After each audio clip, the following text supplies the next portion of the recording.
Welcome to the Myth and Magic Authors Podcast, folklore and fantasy topics aimed at creative storytellers. To write stories and challenge your brain with exciting ideas, delve into these presentations and reflections. See how fantasy realms are based on actual world history, legend, and lore. Study fairy tales, nature fables, and supernaturalism to engage in a jumble of concepts that will trigger your fancy and get you writing imaginatively. Now, here's your host, Neil Mack.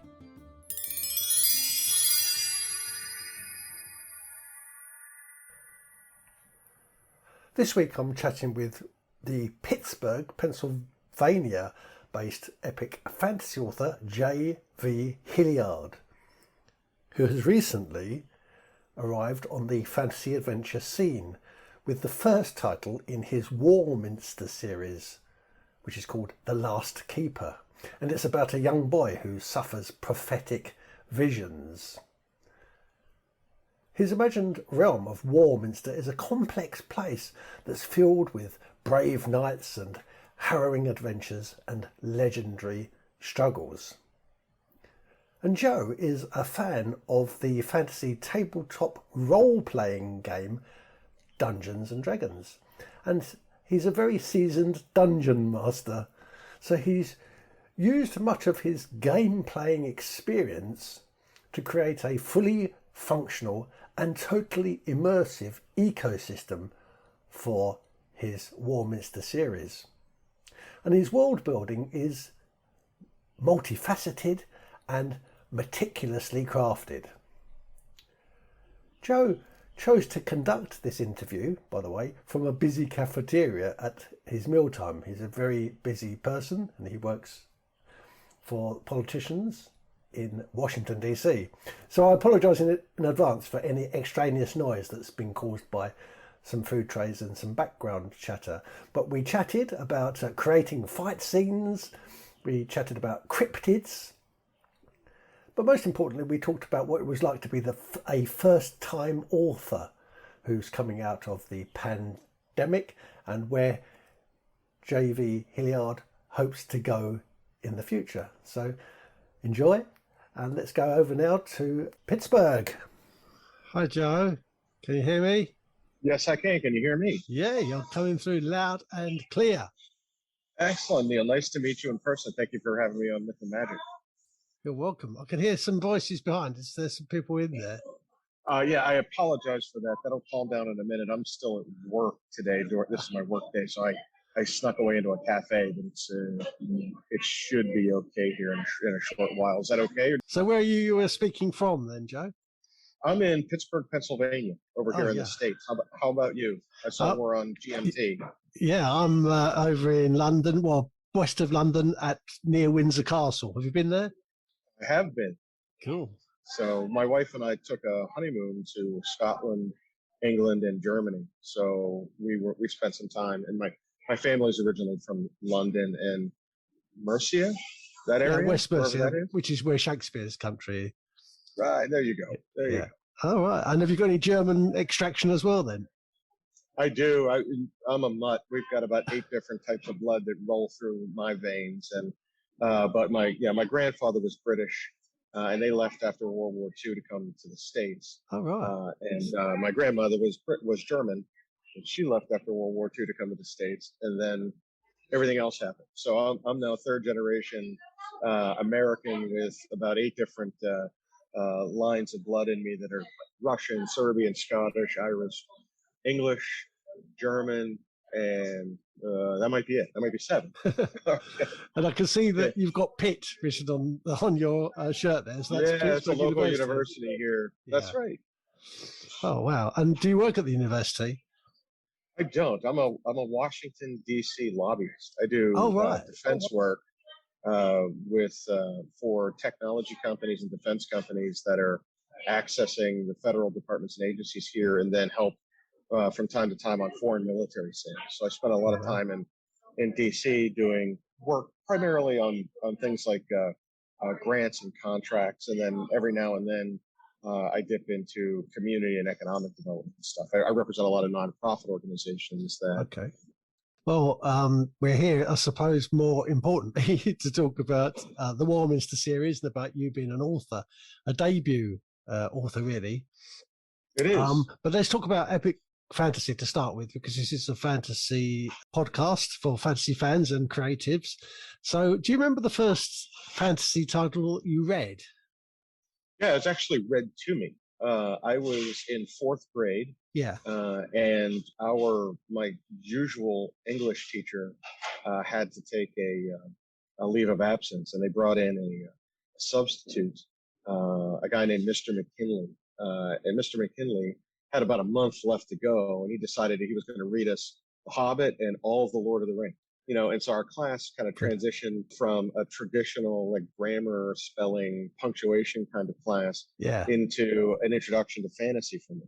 And so Tolkien was the first, and I fell in love with it. Every day I would look forward to going to that class, and it really sparked an interest in me. And that was right around the time that Dungeons and Dragons was making its its first and second editions. And so that Christmas, my uncle got me a box set of Dungeons and Dragons, and I got my own copy of The Hobbit. And ever since I've been addicted. So that's where I. So they both go together. Right into epic fantasy. Yeah, they do. And it's a childhood thing. I think it's in part because it's hard to extricate yourself from that when you're young. You're exposed to something, and when you love it, you love it. And I think there was an opportunity to kind of be able to to kind of play with it too. It was sort of a toy in and of itself, and the idea of role playing was so new to the marketplace, and I had a chance, to kind of not just gravitate to the books and learn more about the fantasy genre and then sci-fi fantasy in general. But I had a chance to steep myself in it as a kid, right? And so having the opportunity to do that, and and I was, as a young kid, my uncle was paralyzed in the Vietnam War. Oh, wow. He was a Marine, and my mother was his nurse, and so he was like a second father to me. Yeah. And he had a lot of limitations, but the things he could do were things like helping me learn how to write at an early age, appreciate writing and literature, because that was his escapism. And Dungeons and Dragons was also a form of escapism for him. So he was our first dungeon master. My brother and my dad played, and then that expanded into my cousins. And then as I, got a little older, I started playing with, school friends and then college friends, and we still play to this day. But during that period, I've tried to get as much epic fantasy or just fantasy in general. It could be classical, sword and sorcery kind of stuff. I mean, I love the genre in as a whole. Yeah. But I think that's also kind of pulled me through generationally from folks like Tolkien, who are the masters, through the, my favorite contemporary author is someone like R.A. Salvatore, who, writes for the Forgotten Realms and the Tristan Warden stuff. And so for me, that's really, what's kept me going all these years through that process. So. Yeah. So, did you, excuse me, did you go into the military yourself? I'm sorry, did you say? Did you go into the military yourself? I did not. No. In fact, I was the first male in my family not to serve in the military. Right. I was in the process of signing up to go into the Air Force. And my uncle, like the same uncle, said, "Hey, look, we've all paid for you not to have to do this. You need to be the first one to go to university." Yeah. And so I was the first person in my family, either side, to ever go to college, or in this case, I went to the University of Pittsburgh. And, I never, and so he saw it as a way of them paying it for me. He paid his dues so that I didn't have to. Yeah, it's time for me to advance our family in a different way. So, that's one of the reasons I think I still try to, I worked for a U.S. Senator here for about 6.5 years. And during that time, that was my term of public service, if there was one, where I kind of gave back to the community, working with him on pieces of not only legislation, but also learning my craft that eventually became my profession. Yeah. So what did you read at university? Was it politics and economics? Yeah. And my undergraduate degrees were political science and economics. You nailed it. And I took a course on, actually it was a certificate program, and it took more credits for me to get the certificate than it did for me to get my degree. Yeah. But it was in Western European studies, and I placed a focus on Germany. Of course, that was something that my grandfather would have loved to have known that I did, but he had passed before I got to that point. Right. But I learned a lot about at the time the European Community, which then became the European Union, and I expected to go into some sort of international business, or some sort of like diplomacy track, and then I fell in love with the the defense and tech trade, and just stayed here domestic here in the U.S. Yeah. But I've traveled for business around the globe, and it's something that I've always liked. But I think that's the sci-fi fantasy thing in me, that technology, that new thing that pops out, and you get a chance to see how it's going to affect not only your community but the whole world. And my eyes opened up, and that's one of the things I've been able to kind of sprinkle into the Warminster series. I know we'll talk about that a bit later. Yeah. But, I've tried to take some of my real life experiences and dust them through the novels. So yeah. But that's typically what I do, and what I was studying while I was in school.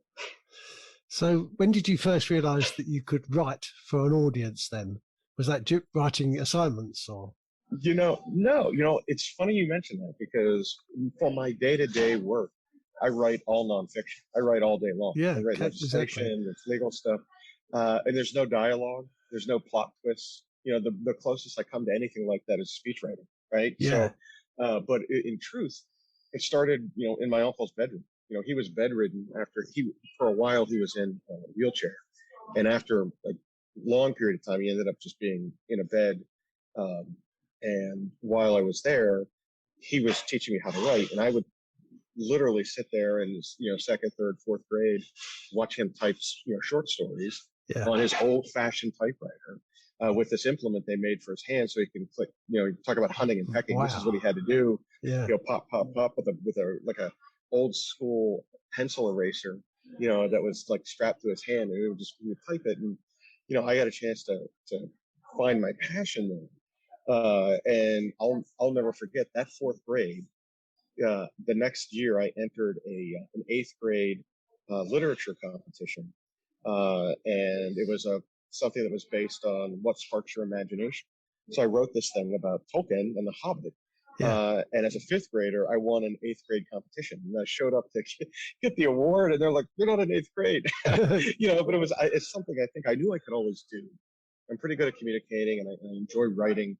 But the leap for me was taking from the professional side of it, stepping away from nonfiction, and really focusing on how to be a fiction writer, Exactly. and learning how to pace the plots, and how to introduce the characters, and how to write dialogue, which I had never had to do before. Exactly. Enough about that just from reading. But I think that's where, if my development editor or my copy editors were smacking me in the back of the head, it was because it was things like that I had to get over in the beginning, and I've hopefully figured that out. I expect you're a bit like me, because I've got an investigator background. But what I was going to say is that obviously that was all about fact and getting evidence absolutely correct. And the fantasy fiction is completely the opposite. I have to bring things out of thin air, and then magic them alive. So it's two totally different disciplines. But somehow they do converge, don't they? Because you still have to produce something which is readable and which can be interpreted by the audience. Well, I think you just hit the nail on the head, right? I mean, I think that we as authors always write something that we're familiar with. And whether it's something we've observed, sitting around a coffee shop somewhere, or something we've experienced going through our life, or in your case, as an investigator, you've got some pretty cool stories that could end up exaggerated into a fantasy novel in a way that you've seen something and you're able to take from that. And I've done the same thing with my novels. I think that, one of the most interesting aspects of it is my main character, Damus Alaric, is a prophet. He's a young noble who gets whisked away to go to this cathedral where he's taught to sort of harness his abilities as a seer. And he has his moments of sight while he's dreaming. Yeah. And I took that from a personal experience where when I was younger, 11th grade, almost the same age as the character in the novel, Yeah. I had a set of recurring nightmares, Right. and completely different setup than what's in the novel. His to him is real. To me, it was just scary dreams. But I had a set of those, and it was enough that experience, like was a prelude to one of the backgrounds of the main character of the novel. Yeah. But of course, if you do have a recurring nightmare, it's obviously something inside you needs to be done. Yeah, it's obviously telling you something, isn't it? A recurring nightmare. Yeah. Well, that was puberty, right? Right after puberty, Yeah. right in early part of high school. There's a lot of things that I had to work out at that time. So yeah, I understand. So anyway, I suppose we better go deeper into the Warminster series. So the book one, which is The Last Keeper, is out now. So I suppose you'd better give us your elevator pitch for it. Let's get started with that. Yeah, sure. Actually, I already started into it a little bit. I mean, the story centers around the main character, Damus Alaric, who is part of a sect known as the Keepers of the Forbidden. And as a low keeper, one that's being trained to harness his powers of sight, he starts having these recurring nightmares of a fallen keeper, one that at one point had been near the top of their order, but fell by using a relic that the sect uses to commune with their god. And as punishment for using this wrongly for his own benefit, the ancient, which is my name for God, stripped him of not only his physical sight, but also his metaphysical sight. So he no longer had the power to see the future or see things that might come to pass. And then he was tortured by having these bleeding eyes. And that's the character that comes to Damus in his dreams. And the two meet every night over the course of a month and stare down one another until one night Damus gets too close and Damus screams.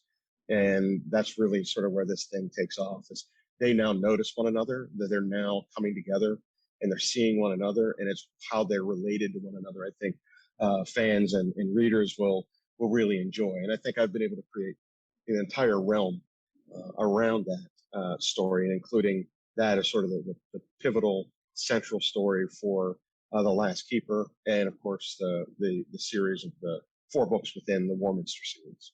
Yeah. That area is a fictional place called Castleshire, but is that based on any real place or any location that you visited? Yes, it's based on Washington, D.C.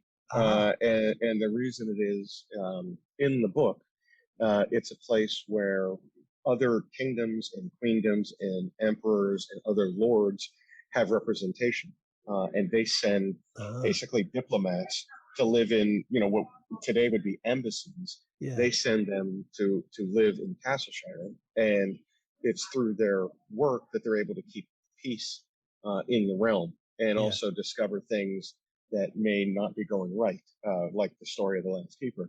And so, it's kind of based on that, except it has a medieval nobility, vibe to it. The city is named because there's so many castles within, which is my version of consulates or embassies. So their representatives are there from all across the realm of Warminster, coming together to kind of keep the peace. Yeah, that makes sense. I like that. I like the idea of it. What age group is this directed at? Who's your perfect audience for it? In truth, 13 to 80. I think this is something that a YA fantasy lover would like. Parents won't have problems with the content. There's no trigger things in the novel, save for some violence that you're going to get whether you're watching Star Wars or Indiana Jones or Lord of the Rings anyway. Nothing you wouldn't see in a video game. But it's not hot like George R.R. Martin can be a bit hot, can't it? A bit raunchy.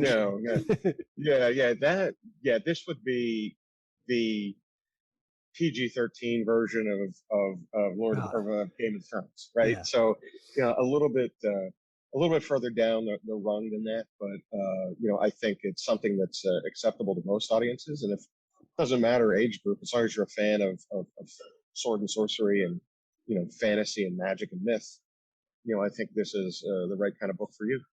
How would you sell it to somebody who is not a fan of epic fantasy? The reason I'm saying that is because There are a lot of people who don't like George R. R. Martin and don't really like Tolkien that much because it's got a whole load of tropes which they get bored with. Has your books, for example, got dragons and dwarfs and all that sort of thing? Yeah, there are unique monsters in the book that I call cryptids. And I use the term cryptid, off of like the cryptozoologist terminology, of course. meaning something that a creature that hasn't been discovered yet, but they're mostly unique. These are not monsters that are all over the place. These are rare beasts, and therefore very little is known about them. Okay. But there are different races within the novel. Humans and elves are one of them. But I took a step away from the Tolkien stuff and some of the D&D stuff, created my own races that are within, because I wanted to own it. I wanted to be part of the world building that I had done. Yeah. But I think there is an expectation, when you're reading this kind of stuff, that you'll see that, whether it's, something like Shannara, or like you mentioned, Tolkien, or any of the, the spin-offs of the Dungeons and Dragons stuff, like Dragonlance, or, things that you're going to see some of that same kind of stuff. And so even though I think mine is unique, it parallels, it's within the same kind of group. And I've tried to create my own sort of magic system, and create my own world problems, so that they're not the same that you're going to find by reading other books. And so the lessons you take from it might be a little different than others, but there's the same things you can expect from it. Nice epic battles, great character tension, struggles, betrayal, things like you're going to find in a lot of good books. The reason you pick it up, and your original question was, how do I get someone who doesn't like fantasy to like that? Yeah. I think if they read I tempt them by giving them the prologue, and they read that, and I think at that point they're like, all right, I want to know more. And I found, just in my early reviews on places like Goodreads or Amazon, or people that are doing blog stuff about it, some of them say the same thing. It's like, I'm not a typical fantasy reader, but this book was for me, and I'm waiting for book 2 now. And I think that that's encouraged me to know that I've been able to reach out to a broader audience in the same way. I said Star Wars before. I hate to go back to it, but the same way Star Wars, you don't have to be a fan of science fiction to like Star Wars. It's just a good story. Yeah. Right. And I think the same thing holds true here, or with vampire novels, or any kind of novels that might be supernatural in some kind of way. I think that this kind of thing is a lot more mainstream, and it's easier to read than some of the older language you would find in Tolkien. The size and scope of things. This is something that you can read in a setting and get it and move on to the next, as opposed to being buried in history of characters you're never going to meet and trying to figure out how they pull that forward 300 years to where we are in the book today. Yeah. Well, let's talk about world building. How do you actually manage the world building and also the systems of magic? Are you a spreadsheet person? I am a whiteboard person for sure. I think that's part of it. The other part of it is, I've borrowed inspiration from playing Dungeons and Dragons for as long as I have, right? So I have, curated over the last 20 or so years of playing the game, a number of campaigns, both as a player and as a dungeon master, and I've adopted things that I've liked about each of them. And the good thing about this is it's not one singular campaign that we played over a 2-year period as a game, but it's borrowed from 20 years of experience. So I've got the best characters from each, the best names from each, and we've been playing so long that we added spells. We did things, we created stuff, and we changed rules we didn't like. And when I wanted to adopt that, I can't use the Dungeons and Dragons stuff. They've got their own product and their own copyrights, all that fun stuff. So this had to be something brand new. But I was able to take that and create a realm from it. So there are, I do have pockets of the realm that aren't explored in the first or second book that eventually the reader could find out about on their own by going to my website, or continuing to read through the series or future series that are related to that stuff. And so, world building, I kind of looked at Middle Earth, and I looked at Westeros, and I looked at some of the tabletop role-playing games and made my own. I think that was important. And then to your point about magic systems, I wanted to make, magic something that was global within the realm, but it was used in several different ways. Like there's magic that's divine. It comes from, like Daemon's magic. His prophetic visions come directly from his ancient, and that's part of his veneration to Erud, the ancient of knowledge.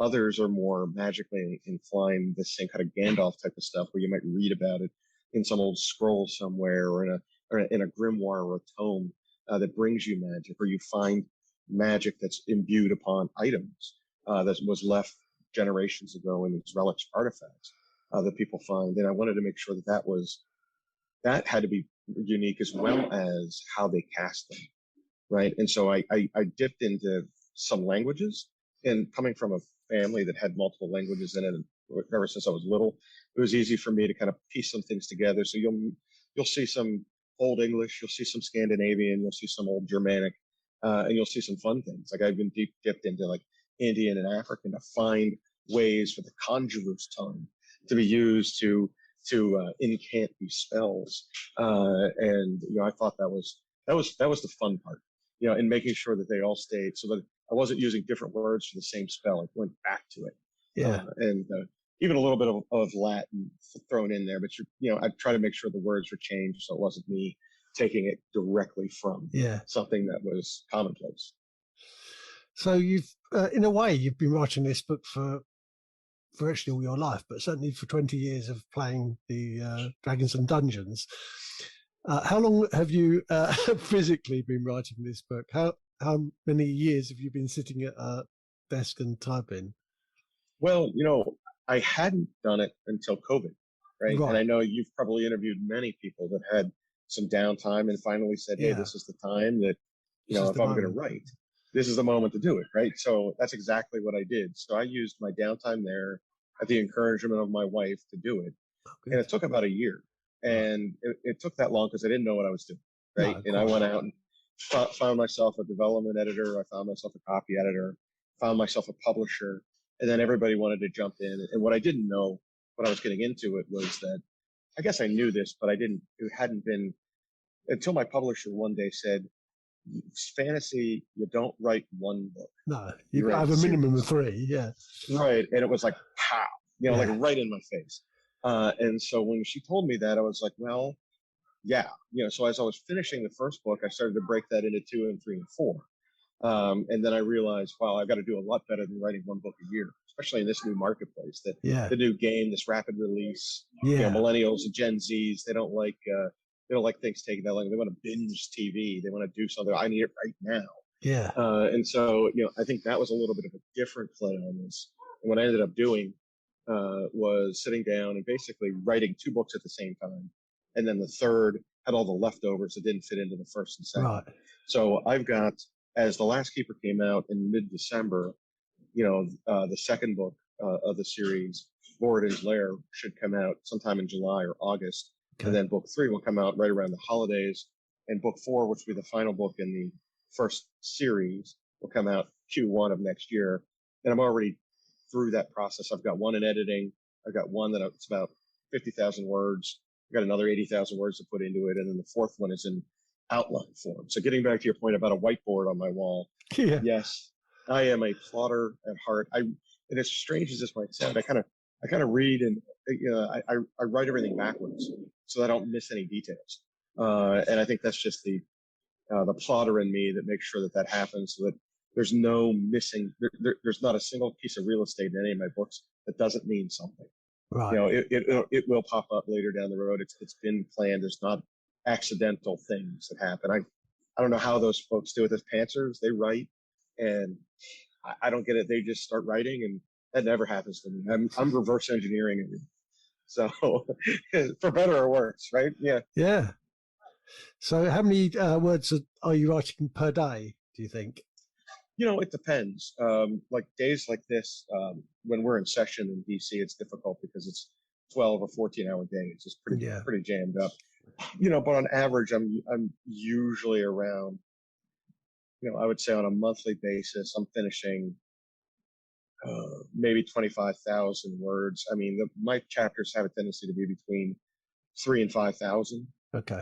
And I try to tackle, and I could do a chapter a day if I weren't in session. If I had a lot of time, like holidays or long weekends or things like that. I can bang out a lot more than I'm doing right now, but it's kind of an ebb and flow for me based on my professional schedule. I understand. So what else do you do? So you talked about a little bit about your wife just then. So have you got kids? We don't. We have two dogs though. We've Two got dogs. a Siberian Husky named Thor, Oh, lovely. and we have a red fox lab retriever named McLeod. And Lovely. his name came from the Highlander series. I don't know if you're Yeah, yeah. familiar with the I love the Highlander. Highlander series. Yeah. Yeah, so of course he's Connor McLeod of the Clan McLeod, Yeah. and he looks Scottish.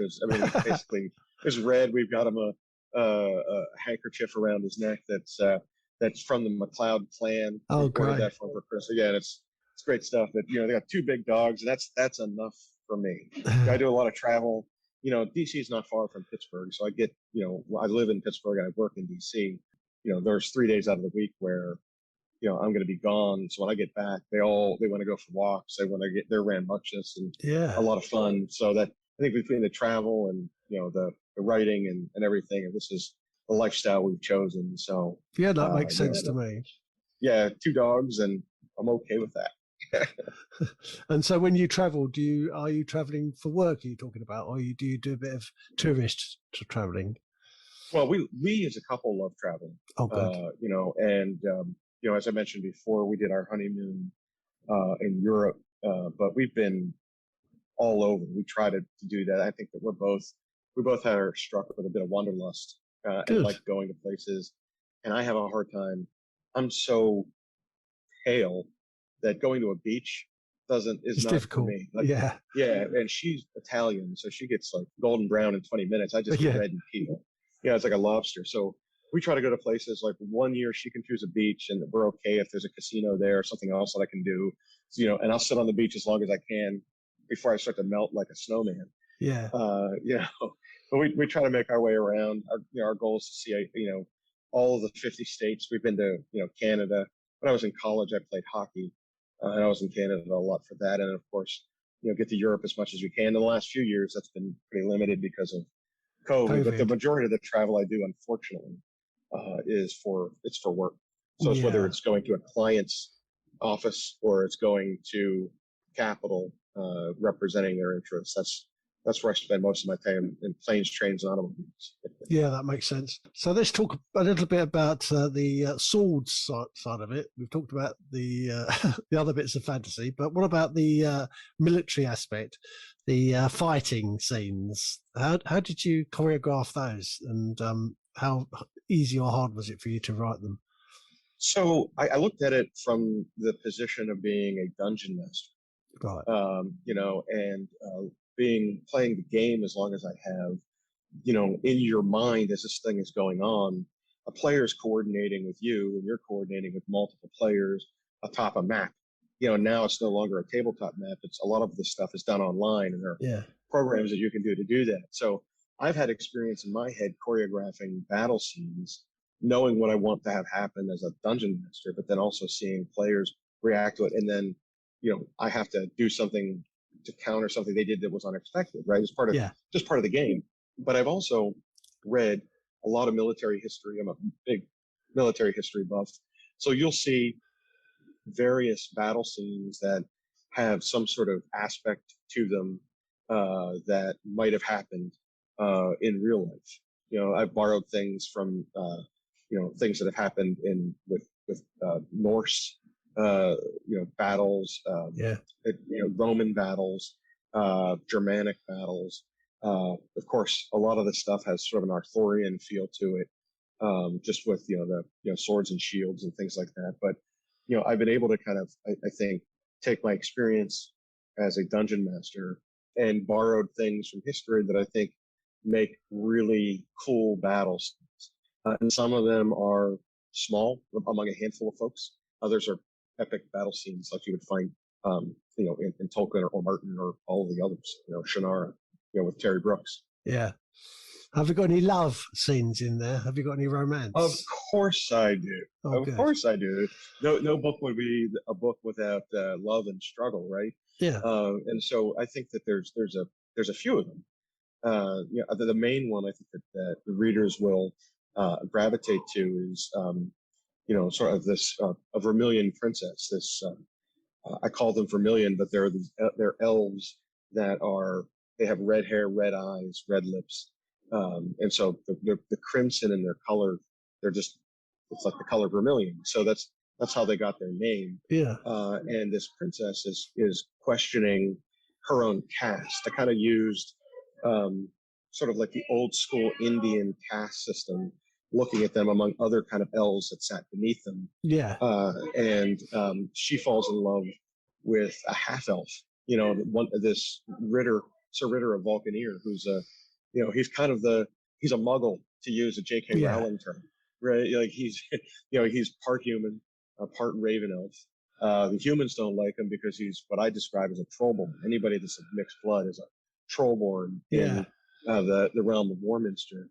And there are certain trollborn that are more socially accepted than others. And Ritter's, his family's, these kind of like on this windswept foothills, plains of the Dragon Breath Mountains, where Adeline comes from. And the story struggle takes place there. And she starts to fall for him. He starts to fall from her. He knows it's kind of a forbidden love. Like he's punching way out of his weight class. Yeah. And, and she knows that she can never love someone of his caste. Yeah. And it's, do they reconcile that, or do they go sort of separate ways? And I think that's the one that runs through the course of the four novels, while there's a couple others that are ancillary to that, which will, some of them challenge, mores of today. Others are pretty straightforward, like Puppy Love with Damus, and he falls in love with a healer that helps him out when he's injured on his way from the cathedral back to Castleshire. And as he's making that trek, she helps him, and of course, he kind of falls in love with an older woman. So there's a lot of fun and intrigue there. I'm trying to pace that realm. Again, me not ever writing this kind of stuff before, I've had to ask a lot of people to read this. My beta readers are not bored with some of my rewrites and rewrites over top of it, to make sure I'm pacing it properly. I'm not rushing the certain scenes to keep everybody interested in sort of a budding relationship or romance. So. Yeah. You've done really well, Joe, especially in a short space of time. The quality, it speaks a lot about you, speaks volumes about you, the quality of your writing, but obviously you've picked up a lot of information and facts about the craft of authorship. And I think a lot of people will be listening and saying, wow, he's done really well. Are you enjoying being a first-time author? Is this something that you really would like to really take between the teeth and go for it now? Well, first of all, thank you very much for the kind words. I appreciate the compliments, and they always give you enough jet fuel to get you through the next couple of days of writing, when someone says they like what you're doing and they appreciate what you've done, especially right out of the gate as a debut author. But yes, this is something that I absolutely would love to make a career. It's hard to do that because, book sales are not where they need to be, and that'll take some time to get there. So, you giving me an outlet to introduce myself to your audience and others like you that are doing the same, I'll always be eternally grateful for that. But if I could play the back nine, being an author, and retire from the front nine, not worrying about what I was doing in DC, I would do it tomorrow. And the fun part about it, getting back to the second point of your question, is that there's no stress in this. Like literally, like I'm so used to deadlines. I deal with type A's all day long, whether it's my client or a legislator or someone in the White House or somebody, and it's pressure filled. And, if you ever go on the air and do an interview like that, you have to know your subject material up to the minute. You have to know the counterpoint. There's always sort of like a gotcha moment that the host is going to try to get to you from. And here it's like, we've been talking now for, I don't know, half an hour or whatever. And it's relaxed. It's a setting where you're encouraging me. You want to pull the story out of me where they're trying to get me to screw up. Right? And so that's the difference. For me to be able to kind of glide into the second part of my career doing this would be fantastic. Take it every day and twice on Sundays. So where would you like people to go first? Where should they shop? My publisher's website is dragonmoonpress.com. They can also find me among many distributors. So if they like to shop at Amazon, or they want to go to Barnes & Noble and download it there, you can find, I'm getting right now, the first novel is starting to get through first rung of distribution into physical stores. Yeah. But I also have an audiobook that is across all sorts of platforms, including Audible and Apple Books and others. So if you Google it, you'll find it pretty much anywhere. There's, I think, 40 or 50 distributions of The Last Keeper, with more to come. And if you like reading ebooks, you can find it. If you want a paperback, it's on its way. If you want the hardback, we'll special order it. And if you want an audiobook and you can plug it in and listen to it, like I do when I travel, it's available to you too. So they can find it in any of those locations. I tell them to start at Dragon Moon, but some folks like the easier route, and they Amazon Prime members or whatever it might be, and they can find it in one of the places where they shop frequently. So. And could you remind us what the second book is and what date that comes out? Yeah, sure. So the second book is going to be called Voradin's Lair. And could you just say that first word again? Yeah, Voradin, Vorodin. Yep. It's the name of an ancient elf that lives in a tree of knowledge that helps them solve the riddles of some of the things that happen in book one, and they have to go find his lair. So for them, it's a bit of a trek. It's an adventure as they're trying to escape the cryptids that are after them, for all the reasons you'll find out by reading book one. And that should be out sometime in July or August of 2022. Okay, that's good. Thank you. And where should listeners go if they want to follow you? Do you have a social network presence? I sure do. Yeah, my website is really easy. It's www.jvhilliard.com. On Twitter, TikTok, and Instagram, I am at JV Hilliard Books. And on Facebook, I am JV Hilliard. Okay. So, and of course, I'm on Goodreads and a few other things like Goodreads. You can find me there just by Googling JV Hilliard. I'll pop up somewhere. Would you like to dare tell me what the V stands for? Vincent. It's my father's. Yeah, my father's first name. Yeah. So Joe is my name. It's my father's middle name. It was my uncle, who I was telling you about earlier. That's his first name. Right. So I was, and it's sort of a family name, and the V it jumped out as Vincent after my dad, and of course Hilliard's a family name. So, well, congratulations on everything you've done so far. It all looks really, really good. I'm excited to see the next book, and maybe you'd like to come back at some stage and discuss what you've learned. I'd love to. I'll tell you exactly when it's coming out, and I'd be more than happy. This was a lot of fun, and I appreciate you giving me your time. I know your time's valuable to you, and your time to your followers, your audience, and so. I appreciate the opportunity to jump in front of them today. Good. Well, good luck. Keep it going. Keep it real, and keep typing. I will, sir. Thank you very much for your time. I appreciate it. Thank you. Yeah, thank you, sir.